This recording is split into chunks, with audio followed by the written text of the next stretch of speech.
Hello and welcome to the Positive Impact Business Podcast. I'm your host, Lucy, and I'm your ethical business strategist. And the Positive Impact Business Podcast has been created to give a platform to positive impact business entrepreneurs to talk more about what they're doing and empower them by listening to others' journey and learn about others' journey, so that they can grow and get help from each other. So today I'm joined by, is that correct to say? I'm joined by Rebecca. No, I don't think that's English. Is it English? Anyway, enough with that. Rebecca Kimber, or Beck, can I say Beck, is here with us today. And she's the co-founder of Create.net, a carbon neutral website builder, which is going to talk to us a bit more about today, and what it takes, for a company like hers to actually deliver her promise of actually delivering actual carbon neutral websites. So back to you already, Rebecca, let's just get into it. And can you tell us a bit more about Create.net and, what it is and why you created it? Sure, yeah, absolutely. It's, well, as you mentioned, it's software that enables you to build your own website. And it's primarily for individuals and small businesses that want to have that power to just get on and do it themselves, with something that looks nice and easy to use. We're really keen on no technical jargon as much as possible, just to make it a nice, fun, creative process. And at the end, you feel like I've got a great website. We've been going, my husband built it originally. So we work together in the business, and we've got a small team. We're based in Brighton. And he built it originally because he was a web designer and he wanted to basically give people the power to make their own updates. And it kind of grew from there into a really big platform where you can now run your own shop and you can write a blog and you can do all sorts of things in a very visual way. And it's cut that bit. It's really difficult to actually explain how we kind of like started on this journey towards being a better company based, with environmental values and thinking about what we really wanted to stand for and what was important to us. And that kind of confusion there is between, well, we're a business, so we can't also be a social enterprise because we're not a social enterprise, but we also want to do good stuff. And but we need to have customers and we need to have revenue and we need to make money in order to do the things we want to do. And we've been on a real journey to make that a much bigger part of what we're about more recently. For quite a few years now, I've been quite environmentally conscious about what I do at home, and always felt like I couldn't take it to work. That's what I do at home. And although I'm the co-founder and I run things, it's still quite hard to build a culture, that's going to sit of in course. That's kind of around your values, because you always feel like it's a business.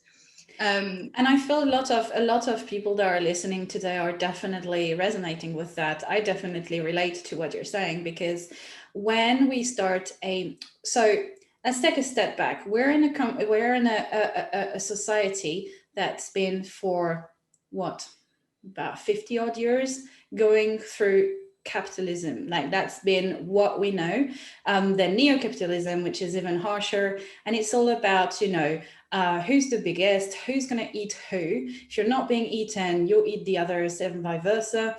It's all about more at the cost of the planet, at the cost of people's life, at the cost of everything, really.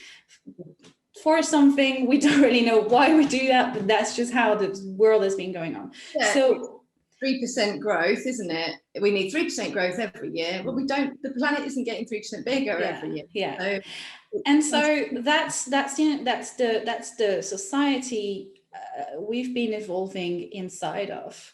So when we come in as positive impact entrepreneurs, with our big boots and we're like, we want to do good, but we also do need to pay our bills, because we're not going to change society and how it works in just by snapping our fingers. It would be too easy. So we still are dependent of what the society has constructed and how our lives are guided through, paying your bills, paying your taxes, paying your rent or your mortgage or whatever it is, or paying for everything.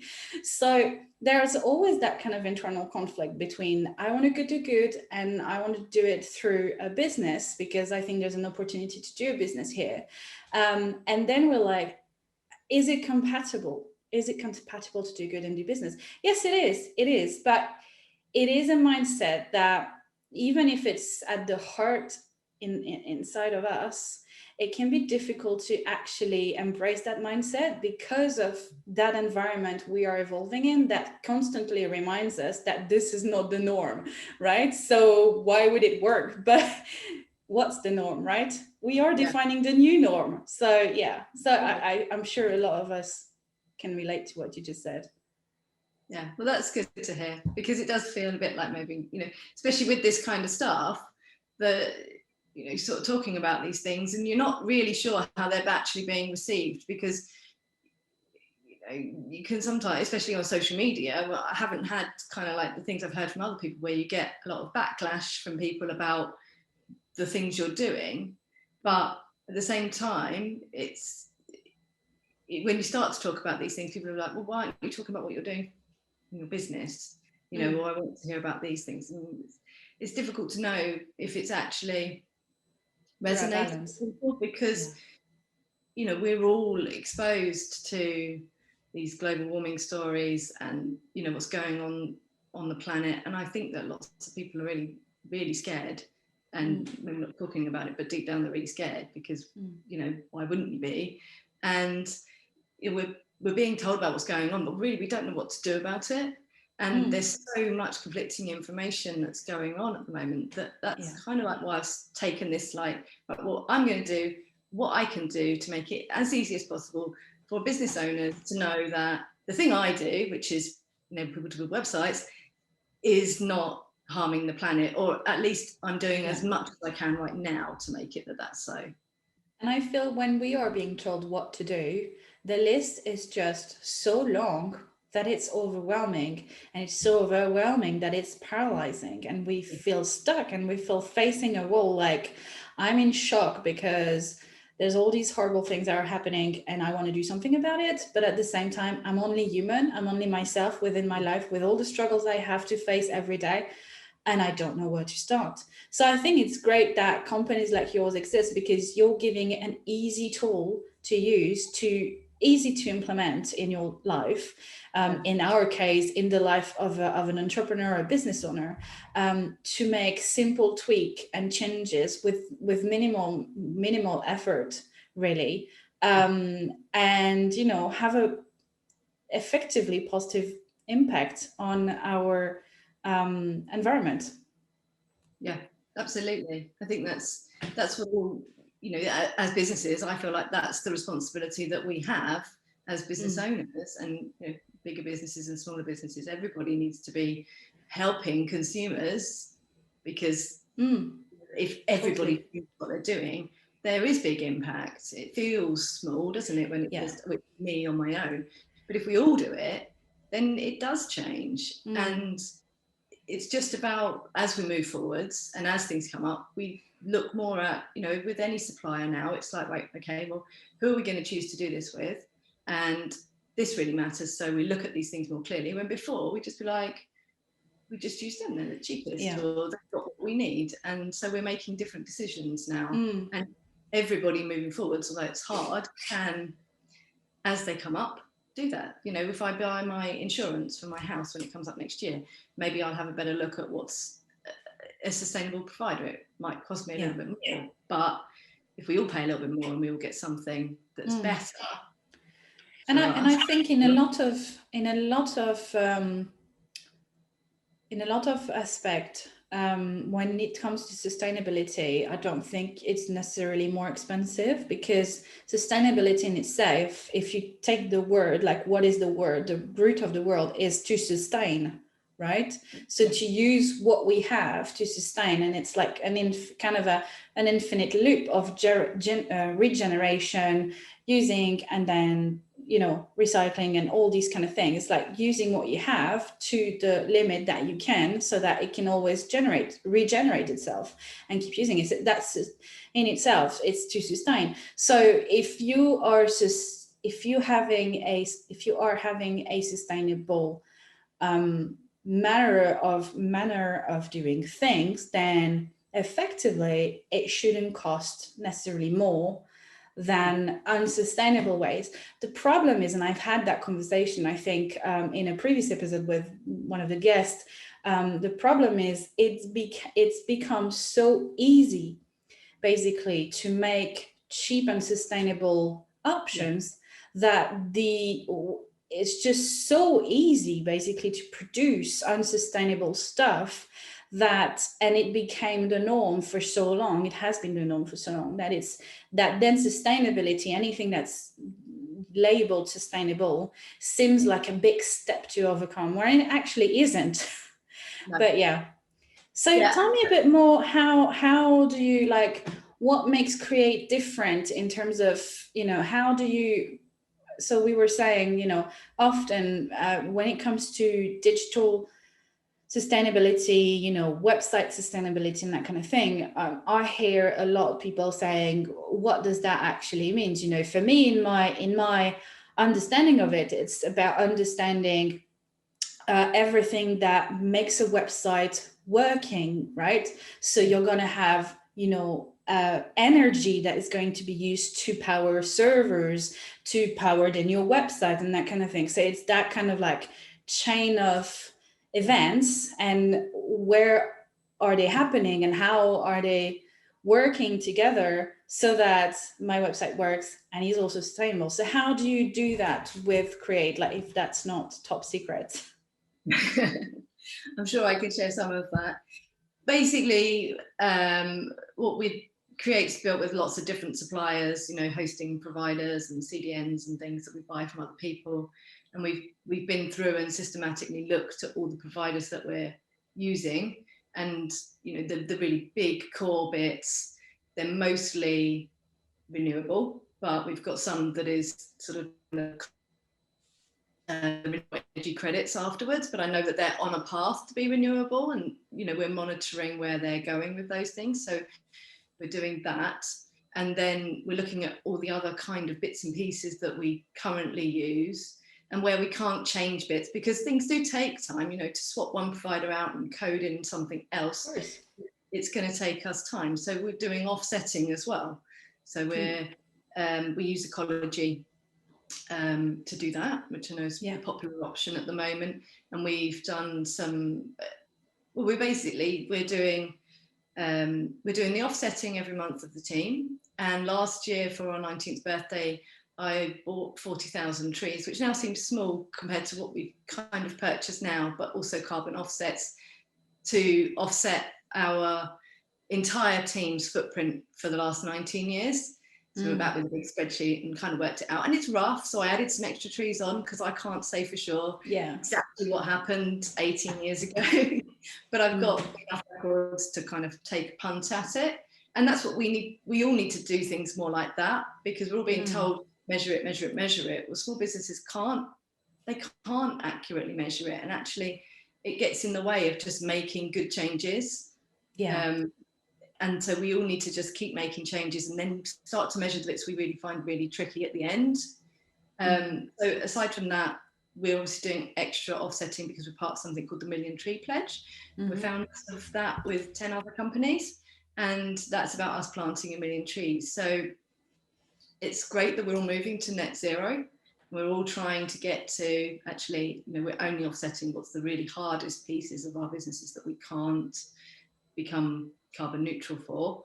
But I've got 20 years worth of footprint for running my business, and you know, 40 years of my own footprint, and there's bucket loads more CO2 in the air at the moment that needs to be drawn down on top of us reaching net zero. So the 10 of us, and now there's actually 23 businesses now that have joined. It's all about putting back or drawing down more then we actually need to, as small businesses, try to make a bit of a difference. And we've all got footprints to draw down. So actually, it's about going above and beyond our footprint right now and think about the future. So really, it's like a combination of three major things. It's like the first thing is the changes you're actively making, and you're making your ongoing doing all the time, and obviously it takes time to implement. Then there's what you really cannot do other ways than what it is at the moment, because maybe the solution doesn't exist yet, and so for that you're offsetting. And then for whatever is on the way to be turned different, then you're offsetting that as well. And yeah, I think it's fantastic, because it shows once again that there's no one answer when it comes to sustainability, and there's no one answer when it comes to making changes and how you can become carbon neutral. It's not all down to being 100% zero waste, because it's not a goal in itself to be 100% zero waste. The goal is to do as much as you can, and if everyone does as much as they can, then altogether it's a bigger impact. I wanted to bounce back quickly on ecology, because I know a lot of us know about them, but don't necessarily know all of how they work. And I just wanted to mention for people who are listening to us that it's not just about planting trees. So the way they work, of course, they are a lot about planting trees and creating forests that will be alive in 100 years from now, when we'll be dead, but hopefully the planet won't be, because we have done that. But they also are investing in actual projects that are helping to reduce our polluting impact, basically. So they are also, and that's mainly, I think I was talking with, can't remember if it's number 2 or I think it's called Dennis. I don't want to say anything Dennis, wrong, but Dennis. I was talking with Dennis a few months back, and he explained to me that actually the tree planting, is definitely something that's big and that will have an impact, but it's not necessarily what's having an impact right now.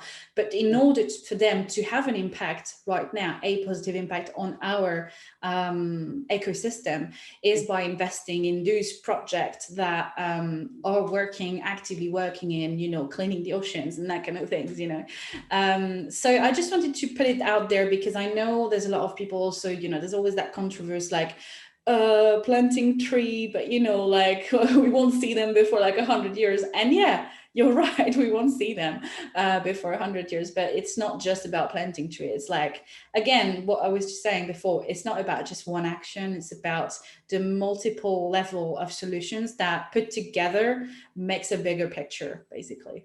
So, yeah. Because with the trees, we need we need to have habitats for species to live in.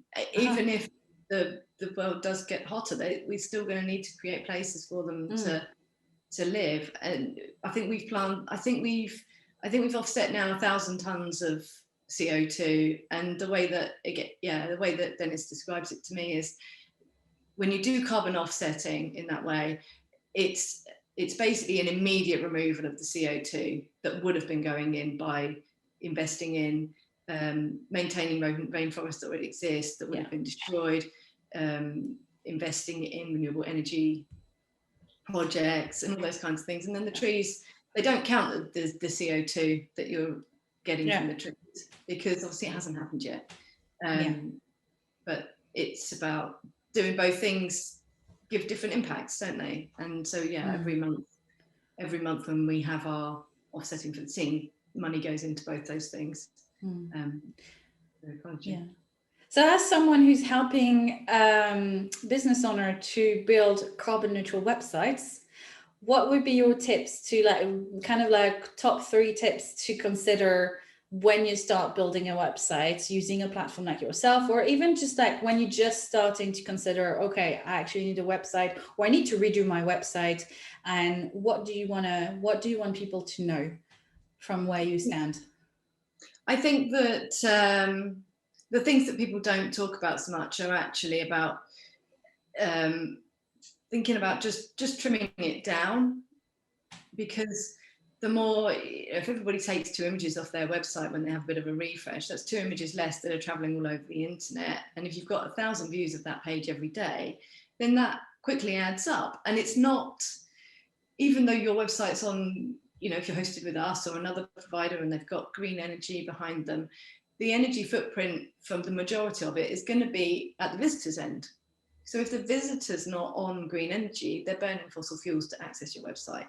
And the whole internet itself isn't yet green. So every point that the data is traveling to get to that visitor is potentially burning fossil fuels. And I think the more we talk about it and the more we make people awareness of it, the internet's one of the things that can change. And it can change, I think, quite rapidly into a place where it is really green.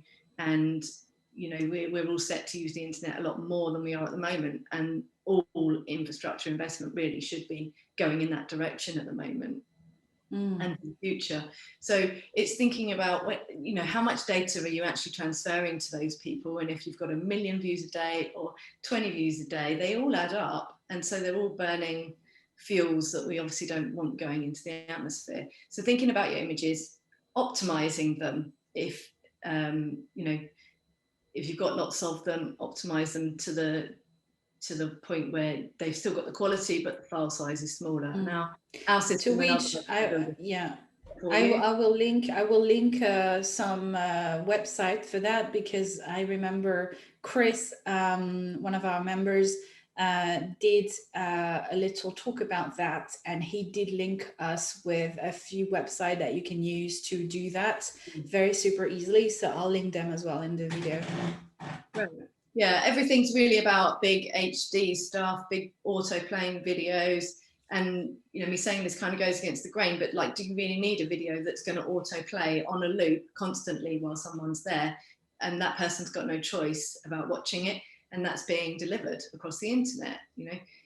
Just thinking about maybe taking a bit more of a view of minimal website design, because being clear, getting people to where they need to go on their site quickly, it helps you because they meet your objective and get in touch with you.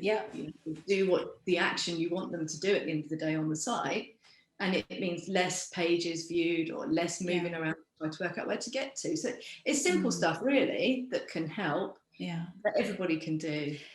It's so interesting because that really links to, interesting, it's kind of normal because obviously you both are in the same sphere. I'm about to talk about Andy, which is another one of my members, Andy Davis, who did a piece of blog.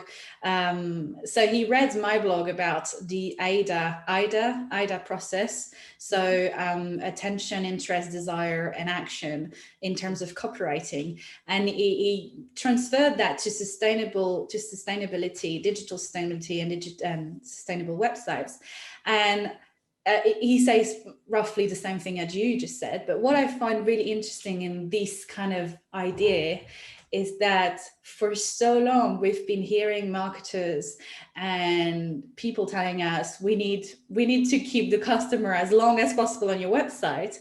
And I feel like we've got a case to say we need to get the customer as short as on your website as possible, but still get them, to do what you want them to do on your website, but in the most effective way that they're not going to spend hours on it.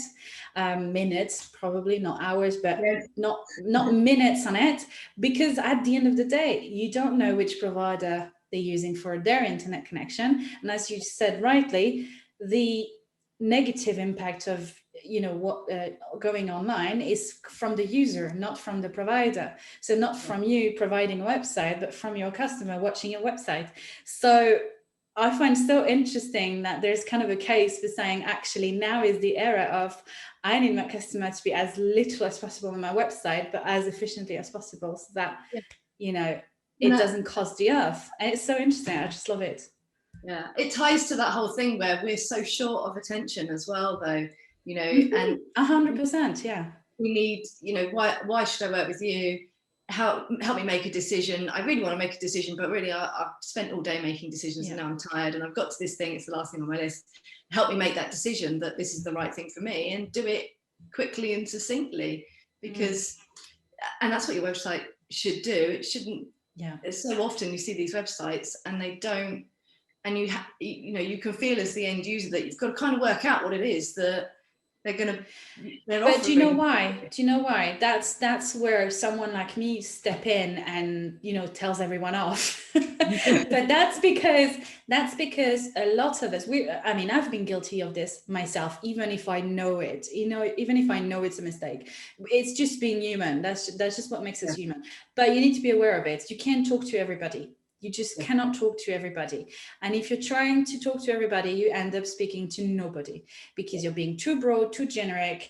And what you say could be said on anybody else's website. So you need to be specific. You need to be specific about what you're offering and about who you're talking to. And who you're talking to is really the big chunk of work that needs to be done at the core of everything when it comes to, you know, making content for anything, your website, your social media, anything. But yeah, anyway, sorry, that was my little nerdy marketer snapshot.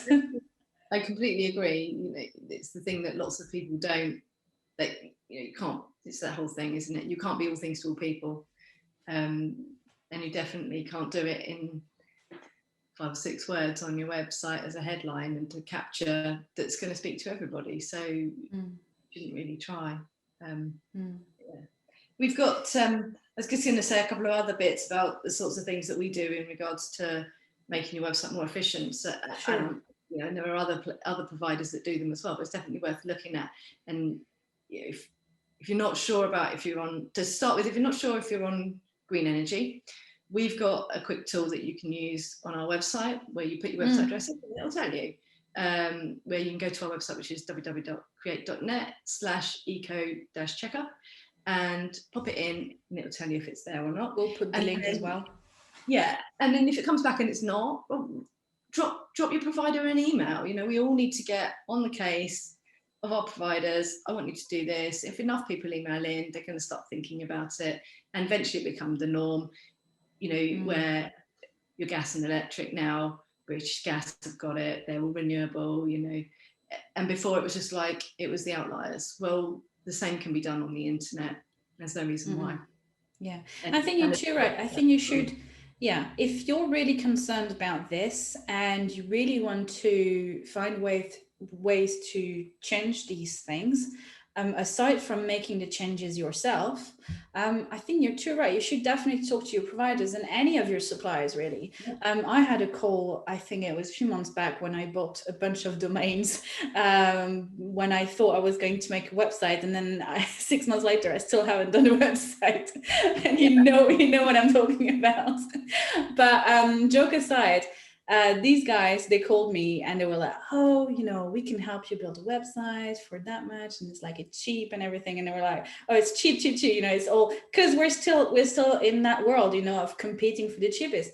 But the cheapest is usually not the best, and especially when it comes to sustainability and you know, ethical practices. So anyway, so I explained to the guy, you know, I appreciate your calling and these are my concerns, and this is why right now, if you don't have any answers for me, you know, I'm not going to go with you as long as I don't have these answers. Like, all right, okay, that's interesting. You know, well, you know, I'm just going to make a note and talk about this with my boss. And I don't know if he did it, but he was genuinely, you know, intrigued that it's probably one of the first time he heard someone kind of like go. And obviously, I'm very strong about these topics, so I'm a big personality on that. So obviously, it's a bit like, ooh, everything in your face. But yes, you should definitely talk with people you work with and your intention. And, you know, when you're a business that's been going on for years and you're in that position when you realize, actually, I've had 1, 2, 3, I have had unsustainable practices.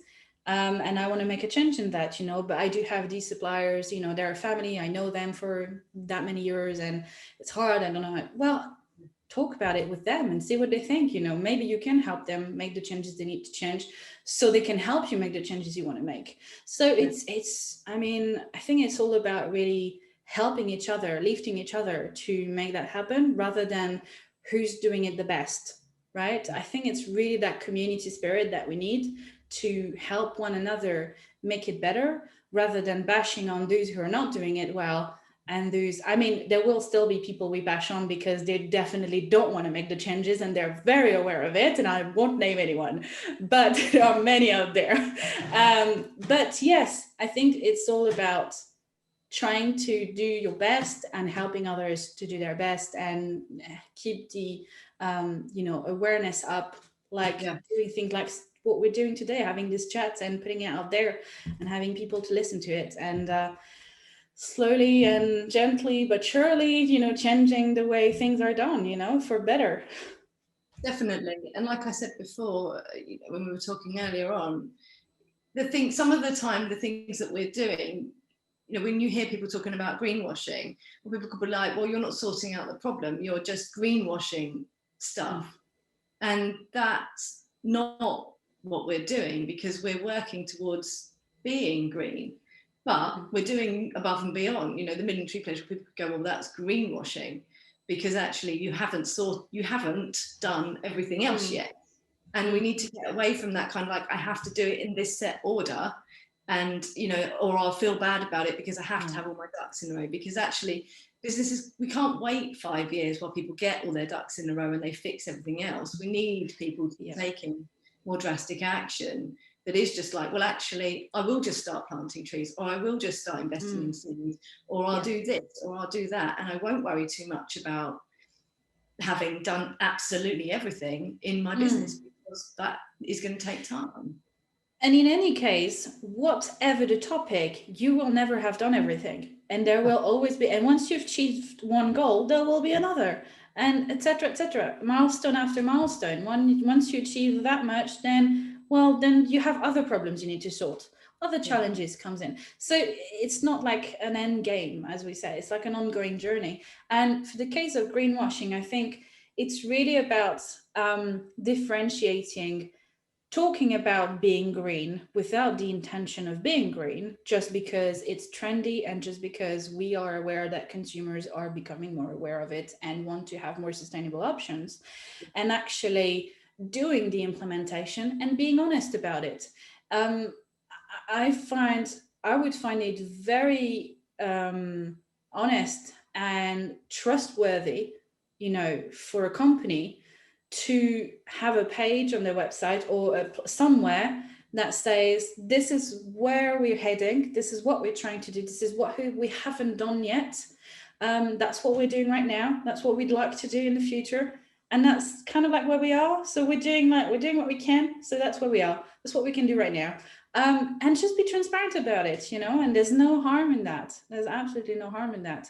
In any case, I think it just build trust with consumer and people who are following us, really, to be transparent about it. And hopefully it helps other businesses to see, okay, well, they're doing this, and to see that it's okay not to have done everything as well. To set the example that it's a journey. It's not like you've done everything and now you're good. No. It's like we're all holding those, we tend to be like, well, they're green, so I hold them on a pedestal and they have to be perfect. But businesses aren't perfect and people aren't perfect. So everybody's on a journey, and things are constantly changing.